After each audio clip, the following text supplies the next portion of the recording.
Hello student, आज का अपना टॉपिक है चैप्टर 5 से मेंडेलियन डिसऑर्डर का next part, that is sickle cell anaemia.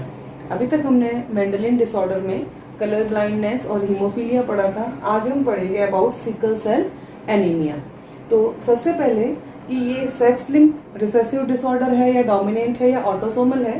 तो सिकल सेल एनीमिया होता है वो ऑटोसोमल रिसेसिव डिसऑर्डर होता है, यानी कि इसके जो जीन्स होंगे वो सेक्स क्रोमोसोम पर अटैच नहीं होंगे, तो इसलिए इसका नाम है ऑटोसोमल रिसेसिव डिसऑर्डर। हैरिक ने 1904 में सिकल सेल एनीमिया के बारे में बताया था। अब इस डिजीज का जो नेम है उसका मीनिंग समझते हैं कि इसको सिकल सेल एनीमिया क्यों कहते हैं। एनीमिया का तो मतलब होता है कि ब्लड की कमी हो जाना, लेकिन क्यों, क्या रीजन है कि जो आरबीसी होती है, एरिथ्रोसाइट्स होती है, जो कि बाइकनकेव शेप होती है, उनका जो शेप होता है वो बाइकनकेव होता है, वो सिकल जैसा हो जाता है। सिकल जो कि ऐसी घास काटने के काम आती है उसके जैसा शेप हो जाता है, इसलिए इस डिसऑर्डर को कहते हैं सिकल सेल एनीमिया। अब उसके बाद में यहाँ पर हमने बताया कि आरबीसी या erythrocyte become sickle shape under O2 deficiency.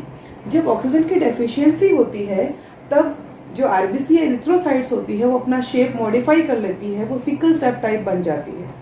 अब O2 की डेफिशिएंसी कब होती है? या तो जब हम बहुत ज़्यादा हिली एरियाज में जाते हैं, या फिर जब बहुत ज़्यादा एक्सर्शन या जो हाई एक्सरसाइज होती है उस वक्त O2 की डेफिशिएंसी होती है।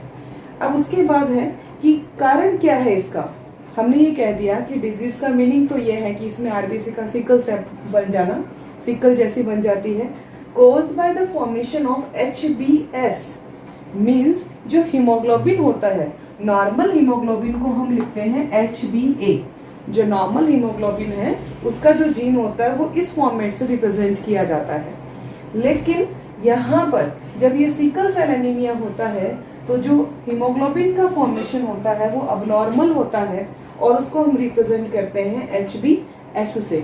S यहाँ पर सिकल के लिए यूज होता है, जो सिकल शेप्ड इरिथ्रोसाइट्स बनती है उसके लिए यूज होता है। तो मीन्स यहाँ पर नॉर्मल हीमोग्लोबिन रिप्रेजेंट किया जाएगा HbA से, और जो अबनॉर्मल हीमोग्लोबिन है वो रिप्रेजेंट किया जाएगा HbS से। अब ऐसा होता क्यों है, या बेसिक डिफरेंस क्या होता है बिटवीन नॉर्मल हीमोग्लोबिन एंड जो हीमोग्लोबिन सिकल सेल के लिए होता है, उसमें जो बीटा चेन होती है। बीटा चेन मीन्स कि जो प्रोटीन बनाएगी चेन, अमीनो एसिड्स जब आपस में पेप्टाइड बॉन्ड से कनेक्ट होते हैं तो एक प्रोटीन का फॉर्मेशन करते हैं, तो उन अमीनो एसिड की सिचुएशन में चेंज आता है। तो यहाँ पर जो बीटा चेन है अमीनो एसिड्स की, यहाँ डबल ए का मतलब है अमीनो एसिड्स, और अमीनो एसिड्स के बीच में जो बॉन्ड होता है वो कौन सा होता है, पेप्टाइड बॉन्ड। तो यहाँ पर अमीनो एसिड्स के बीच में पेप्टाइड बॉन्ड है, और जो 6th पोजीशन का अमीनो एसिड होता है that is glutamic amino acid, उसकी जगह वेलाइन आ जाता है। मीन्स नॉर्मल हीमोग्लोबिन को आप देखेंगे तो उसमें 6th पोजीशन पर जो अमीनो एसिड्स होता है वो ग्लूटामिक अमीनो एसिड होता है, बट जब अबनॉर्मल हीमोग्लोबिन का फॉर्मेशन होता है उसका रीजन ये होता है कि उस वक्त ग्लूटामिक एसिड को रिप्रेजेंट कर देता है वेलाइन, और ये जो फॉर्मेशन होता है ये अबनॉर्मल हीमोग्लोबिन का हो जाता है। अब हम ये पढ़ते हैं इसमें नेक्स्ट कि ऐसा क्यों होता है, कौन से ट्रिपलेट कोडॉन में चेंज आता है, तो उसको स्टार्ट करते हैं। राइट, कि हमने ये पढ़ा था कि ग्लूटामिक एसिड को रिप्लेस कर देता है वेलाइन। वो क्यों होता है, यहाँ पर ट्रिपलेट कोडॉन बनाए हमने, ये जो 3 के ग्रुप में आप ये जो अल्फाबेट्स देख रहे हो इनको हम बोलते हैं ट्रिपलेट कोडॉन, जो कि नेक्स्ट चैप्टर में आएगा। तो यहाँ पर ट्रिपलेट कोडॉन था CTC, जो मैसेंजर आरएनए बना रहा था GAG, और ये जो मैसेंजर आरएनए है ये अब अमीनो एसिड के लिए कोड करेगा, तो ग्लूटामिक अमीनो एसिड के लिए कोड करेगा। लेकिन CTG की जगह यहाँ पर एक T रिप्लेस होता है बाई A, और जैसे ये T A से रिप्लेस होता है, यहाँ पर ये जो कोड करता है mRNA के लिए वो GAG की बजाय GUG कोड करता है, और GUG कोड होता है फॉर वेलाइन अमीनो एसिड। तो इस तरह से जो बीटा चेन है, जो अमीनो एसिड जो पेप्टाइड बॉन्ड से कनेक्ट है, उसमें ग्लूटामिक एसिड को रिप्लेस कर दिया वेलाइन ने, और वो क्या बन गया HbS। मीन्स की एक सिकल सेल का जो इरिथ्रोसाइट होता है उसका फॉर्मेशन हो गया, एक अबनॉर्मल हीमोग्लोबिन का फॉर्मेशन हो गया। अब ये जो सिकल शेप्ड आरबीसी होती है, इनसे क्या हार्म होता है? जो आरबीसी बाइकनकेव के बजाय इस तरह से सिकल शेप्ड बन गई, वो क्या हार्म करती है? जो भी ब्लड कैपिलरीज होती है, जहां से ब्लड फ्लो होना होता है, ये जो आरबीसीज होती है जो कि सिकल शेप्ड है, ये उस पाथवे को ब्लॉक कर देती है। ये एक जगह सारी एग्रीगेट होके इस पाथवे को ब्लॉक कर देगी और ब्लॉकेज के कारण जो ब्लड है वो कम्प्लीटली फ्लो नहीं होगा और हम कह सकते हैं कि यहाँ पर क्लॉट फॉर्मेशन स्टार्ट हो जाएगा। और ये जो क्लॉट बनेगा, इसके कारण ब्लड के फ्लो होने की एफिशिएंसी कम होगी और वो पर्सन क्या हो जाएगा? एनीमिक हो जाएगा। और एनीमिया होने के कारण उसमें थोड़ा सा वीकनेस होता है, फिजिकल टायर्डनेस हो जाती है और लॉस ऑफ एपेटाइट भी होता है। तो इस तरह से सिकल सेल एनीमिया के हार्म होते हैं। ये जो सिकल शेप्ड स्ट्रक्चर बनी, ये इन कैपिलरी से इजीली फ्लो नहीं हो पाती। अब इसके बाद ये कि ये जो पेरेंट्स में किस तरह, पेरेंट्स से प्रोजेनी में किस तरह से ट्रांसफर होती है, ये हमें पढ़ना है। तो कौन कौन से जीनोटाइप कैरेक्टर बनेंगे या जो सीक्वेंस वो बनेंगे, वो प्रोजेनी में इसको ट्रांसफर करने के लिए रेस्पॉन्सिबल होंगे। तो अब वो देखते हैं। यहाँ पर हम कुछ जीनोटाइप लिखते हैं सिकल सेल एनीमिया के लिए।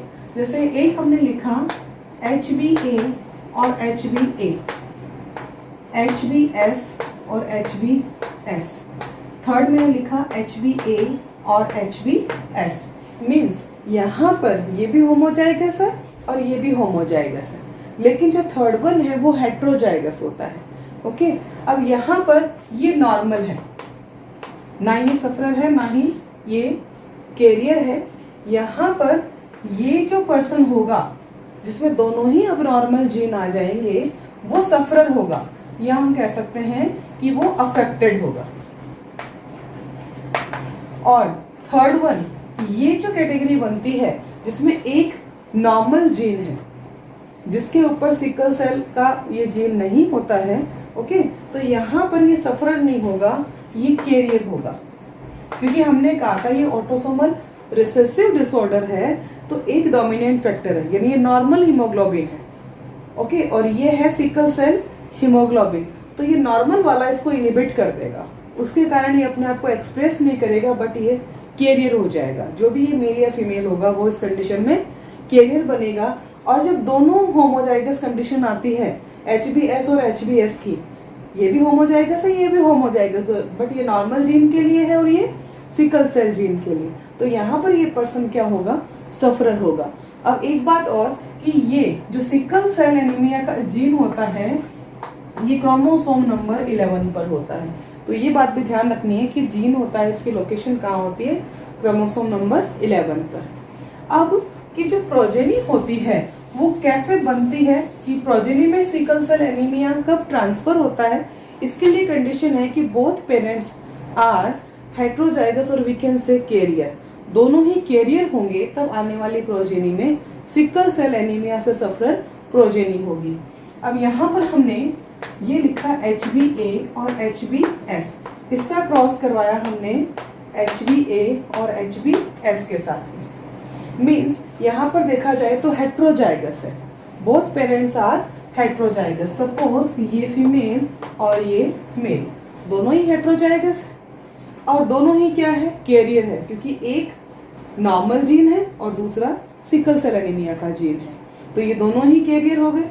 अब इसके बीच में हम क्रॉस करते हैं, तो यहाँ पर यदि हम पुन्नेट स्क्वायर बनाते हैं तो HbS और ये इधर हम लिख देंगे HbA और HbS। अब इसके बीच में जब क्रॉस करवाएंगे तो हमें रिजल्ट मिलेगा HbA, HbA, HbA, HbS और HbS और HbA और फिर HbS एंड HbS।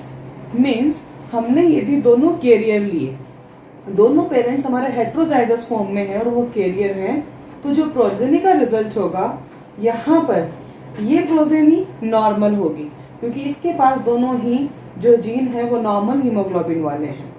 ये जो होगा इसमें एक नॉर्मल है और एक सिकल सेल है, लेकिन ये डोमिनेंट है तो ये अपने आप को एक्सप्रेस नहीं करेगा और ये कैरियर बनेगा।